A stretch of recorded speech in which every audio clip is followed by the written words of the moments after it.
Now we are at the Skoda stall at the 2025 Bharat Mobility Expo, but that is a Kodiaq behind me, but really this is the big daddy of Skoda SUVs, the new Skoda Kodiaq.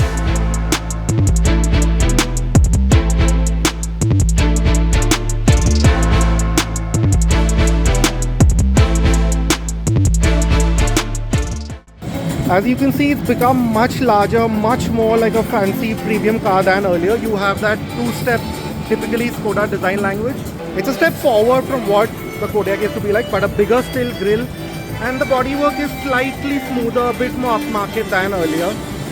Along the sides, you have 18-inch wheels and quite a bit of ground clearance. We don't have the specs yet, but this does look like it's over 200 mm for sure.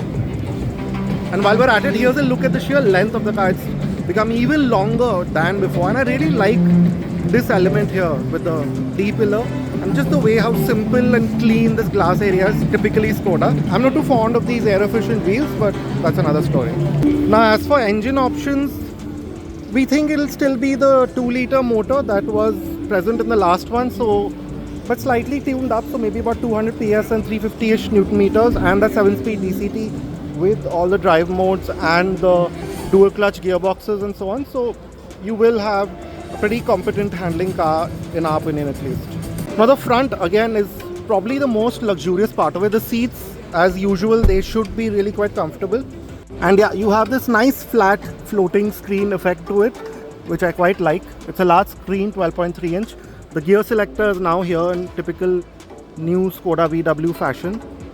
So again, it has a Mercedes kind of system to it, which you'll take some getting used to, but it's nice. But what is really nice are these physical controls for the AC, the climate controls, and the drive modes and so on. You have a big 13 or 15 inch screen and soft materials here, and even on the display, and even on the top of the door trim. Now this, as you can see, area is completely flat, which is pretty decent. You have some neat coin holders, bottle holders, space here. So in that regard, it's as practical as you always thought the Kodiaq was. And I'll quickly take you through everything that's there. Now this seat can of course fold, flip down and slide and recline anywhere you want it. But there's also these device holders, a sunshade on the door, a panoramic sunroof, 3-zone climate control, and another one of these neat, simply clever touches. This thing opens up and creates a nice space, which is pretty good. As you can see, it's big enough for 3 adults pretty easily. And the materials are of this quality. They're nice, maybe a step down from what we remember the Kodiaq to be, but still okay. Now this is what the back looks like, full width lighting. Again, it has that slightly more upmarketish look to it. And like before, you have a massive boot. I think this should be well over 600 liters with the third row folded. The bit here to fold the seats, a nice dustbin kind of arrangement here. The speakers here, the seat belt cover, but not that many amenities, I must say.